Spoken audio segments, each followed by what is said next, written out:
اللہ گواہ ہے وہ 900 کی 900 بکریاں تمہیں دیتا ہوں، تم محمد کی غلامی اختیار کرو صلی اللہ علیہ وسلم۔ انہوں نے کہا نہیں ایسے نہیں۔ چلو پھر اس کے بھائی نے کہا حضرت مصعب بن عمیر رضی اللہ عنہ کہ آپ کو جو بکریاں دے رہا ہوں اس کے ساتھ ضرور ہمارے زمین کے ٹکڑے بھی ہیں، زمینیں بھی ہیں، کھجیاں بھی ہیں، وہ آدھی آپ کی آدھی میری ہیں، پر میں ساری ملکیت وہ بھی دیتا ہوں۔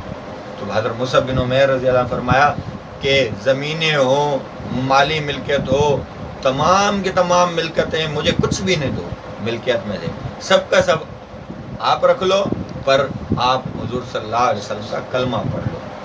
بالآخر یہ معاملات چل رہے تھے، باتیں چل رہی تھیں کہ اتنے میں حضرت مصعب بن عمیر کی گھر والی آئی، اور مصعب بن عمیر رضی اللہ تعالیٰ گھر والی جیسے پہنچی تو انہوں نے اپنے شوہر کو دیکھا، وہ آگے بڑھنے لگی، حضرت مصعب کے بھائی نے ان کو منع کر دیا کہ ٹھہر جاؤ، آگے نہیں بڑھنا، یہ صابی ہو گیا ہے، جب تک اپنے دین پر نہیں آتا ہے تب تک تمہیں اس سے بات بھی نہیں کرنی ہے۔ تو وہ انہوں نے جیسے سنا تو اپنے بچے تھے، ان بچوں کو بھی انہوں نے پیچھے کھڑا کر دیا۔ انہوں نے کہا کہ میں کیا، ان کو اپنے بچوں کو چھونا تو دور کی بات ہے، دیکھنا بھی نصیب نہیں ہوگا اگر یہ اس دین سے نہیں پھریں گے۔ آپ ابھی اس ماحول کو، آپ اس نظارے کو خود اپنے ذہن میں بٹھائیں کہ اتنے عرصے بعد آئیں اور بچوں کو ہاتھ لگانا بھی ان کو نصیب نہ ہو، بڑی بات ہے۔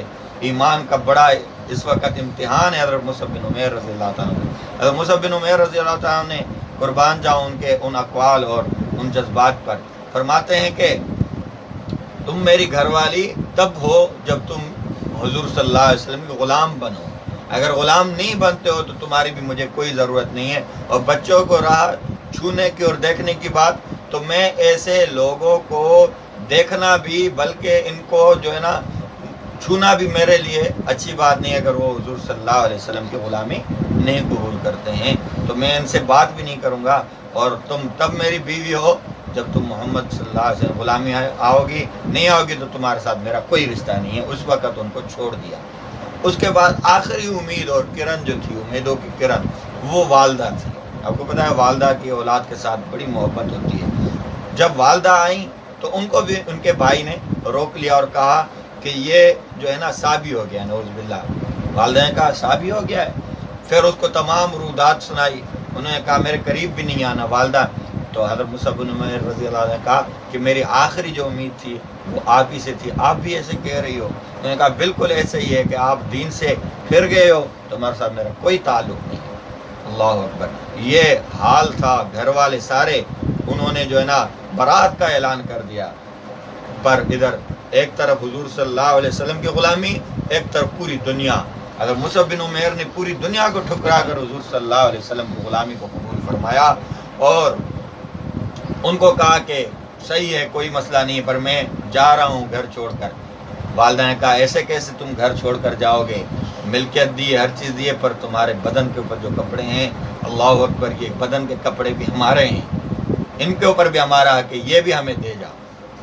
یہ حال تھا، یہ حالات تھے اس ٹائم پہ۔ آپ خود سوچیں، بدن کے کپڑے تک نہ چھوڑے۔ جب قمیص اتاری گئی اس کے بعد اظہار بند کے اوپر جیسے اس کے بھائی نے ہاتھ ڈالا تو انہوں نے کہا کہ خدا کے لیے مجھے بے پردہ نہ کرو، مجھے کم سے کم کوئی پردہ دے دو تاکہ میں وہ باندھ لوں اور میں یہاں سے چلا جاؤں۔ بالآخر انہوں نے وہ ایک پرانا کپڑا جس کے اندر وہ گھوڑوں اور گدھوں کو چارہ دیتے تھے، گھاس دیتے تھے، وہ اٹھایا گندا کپڑا اور حضرت مصعب بن عمیر کو دے دیا۔ حضرت مصعب بن عمیر جو بڑے اعلیٰ ترین کپڑے سے، ناک بھی اس اعلیٰ ترین کپڑے سے صاف کرتے تھے، انہوں کو یہ حال ان کا ہوا کہ وہ دھوتی بھی باندھی ہے، اظہار بند بھی باندھا ہے، وہ بھی ایک گندا اور میلے کپڑے میں باندھ کر حضور صلی اللہ علیہ وسلم کی خدمت کی طرف چل پڑے اور اپنا سفر، وہ جتنا وقت ان کو لگا سفر کر کے پہنچے ہیں، رات کے وقت پہنچے ہیں اور حضور صلی اللہ علیہ وسلم کے گھر کے باہر ایک کونے میں، باہر گلی کے ایک کونے میں جا کر وہ لیٹ گئے ہیں، وہاں پہ بیٹھ گئے ہیں اور اس انتظار میں کہ حضور صلی اللہ علیہ وسلم صبح نماز فجر کے لیے نکلیں تو میں حضور صلی اللہ علیہ وسلم خدمت میں حاضر ہو جاؤں۔ قربان کیوں نہ جاؤں میں صحابہ کی عظمت کے اوپر، ان کی قربانیوں کے اوپر، کہ آج ہمارے دکھلاوے کا زمانہ یہ ہے کہ ہم 10 روپے بھی خرچ کرتے ہیں، 100 روپے بھی خرچ کرتے ہیں، دین کا ایک چھوٹا سا کام ہی کر لیتے ہیں، تو ہم سوچتے ہیں کہ ہمارے جو لیڈر ہیں، ہمارے جو بڑے ہیں، ان کی نظروں کے اندر جچیں، اور ہم بار بار اپنے اس کام کو بیان کریں گے، بار بار اس چیز کو ہم ظاہر کریں گے۔ پر یہ صحابی رسول ہیں کہ رات کے ٹائم اٹھانا بھی مناسب نہ سمجھا کہ کہیں میرے آقا کے نیند کے اندر خلل نہ آ جائے، تکلیفیں اتنی برداشت کر کے آئے۔ میرے جیسا کوئی شخص ہوتا تو وہ تو چیختا ہوا آتا، مدینے کے اندر داخل ہوتا، آوازیں لگاتا ہوا مدینے کے اندر داخل ہوتا، اور ایسے کہتا کہ مجھ سے بڑا کوئی کسی نے کارنامہ نہیں کیا۔ مصعب بن عمیر رضی اللہ عنہ نے کچھ بھی ایسا اظہار نہیں کیا۔ بالآخر جب حضور صلی اللہ علیہ وسلم فجر کی نماز کے لیے نکلے تو کہا کہ کون ہو؟ دیکھا کہ کونے میں کوئی چیز پڑی ہے، کہا کون ہو؟ تو نے کہا کہ آقا میں آپ کا غلام، آپ کا قمی، آپ کا نوکر مصعب بن عمیر ہوں۔ دیکھیں اگر میں ہوتا میں کہتا، میں تو چیختا نا، میں ایسے ہی ساری دنیا قربان کرنے والا دین کے اوپر مصعب بن عمیر ہوں، فلاں ہوں، میں فلاں ہوں۔ تو کہا نہیں، میں غلام آپ کا مصعب بن عمیر ہوں۔ بالآخر جب حضور صلی اللہ علیہ وسلم نے ان کو دیکھا تو ان کے حالات بہت ہی عجیب و غریب ہو گئے تھے، بہت ہی خستہ حال۔ حضرت مصعب بن عمیر موجود تھے، انہوں نے پوچھنے پر بالآخر پھر حضرت مصعب بن عمیر نے بتایا کہ میرے یہ معاملات ہوئے ہیں۔ حضور صلی اللہ علیہ وسلم نے دعائیں دی، حضور صلی اللہ علیہ وسلم نے دعائیں دی۔ بالآخر وقت گزرتا رہا، وقت کے ساتھ گزرتے اور ایک وقت آیا جس وقت کے اندر حضرت مصعب بن عمیر شہید ہوتے ہیں۔ تو اس ٹائم میں، شہادت کے ٹائم میں، غربت مسلمانوں کی یہ تھی۔ آج تو بڑے بڑے کپڑے پہن کر اور عالی شان کپڑے پہن کر بھی ہم نماز نہیں پڑھتے ہیں، اور مصعب بن عمیر کے یہ حالات تھے کہ وہ ایک کھڈے کے اندر بیٹھ جاتے تھے اور اپنی وہی کپڑا جو وہاں سے ایک پرانا کپڑا ملا تھا اس کو دھو کر سکھانے کے لیے رکھ دیتے تھے اور ایک کھڈے میں بیٹھ جاتے، جب تک وہ سوکھتا تھا پھر نکل کے اس کو باندھ کر اور نماز کے لیے چل پڑتے تھے۔ بالآخر جب شہید ہوئے ہیں، اللہ اکبر، اتنی غربت!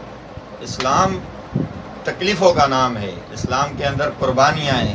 اگر مصعب بن عمیر رضی اللہ عنہ جب شہید ہوتے ہیں، اور عظمت کتنی بنی اگر مصعب بن عمیر، آخری الفاظ، عظمت اتنی بنی اگر مصعب بن عمیر کی کہ سب کو، کس کو ان کی والدہ ڈھونڈ رہی ہے، کن کو ان کا بھائی ڈھونڈ رہا ہے، کن کو ان کا چاچو ڈھونڈ رہا ہے، کوئی رشتہ دار اپنے رشتہ دار کو ڈھونڈ رہا ہے۔ اگر مصعب بن عمیر کو کوئی ڈھونڈنے والے ہیں تو حضور صلی اللہ علیہ وسلم۔ حضور صلی اللہ علیہ وسلم نے فرمایا کہ سب کے جو وارث ہیں فلاں فلاں ہیں، میں مصعب بن عمیر کا وارث ہوں، میں ان کے ورثاء میں سے ہوں، میں ان کا وارث ہوں۔